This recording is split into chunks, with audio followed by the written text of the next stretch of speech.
নারীদের জাহান্নামে যাওয়ার কারণ আমার ভাইয়েরা ও আমার বোনেরা, হাদিসে আছে নবী সাল্লাল্লাহু আলাইহি সাল্লাম বলেছেন, উরিতুন্নার, আমাকে জাহান্নাম দেখানো হয়, ফাইজা আকসারু আহলিহান নিসা ইয়াকফুরনা, আমি দেখি জাহান্নামের অধিবাসীদের বেশিরভাগই নারী জাতি, কারণ তারা কুফরি করে।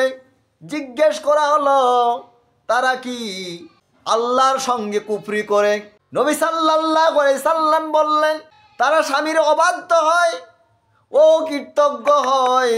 স্বামীর অবাধ্য হওয়ার কারণে নবী সাল্লাল্লাহু আলাইহি সাল্লাম অধিকাংশ নারীকে জাহান্নামে দেখেছেন। আমার বোনেরা, স্বামীর অবাধ্য হবেন না, সব সময় স্বামীর আনুগত্য করবেন।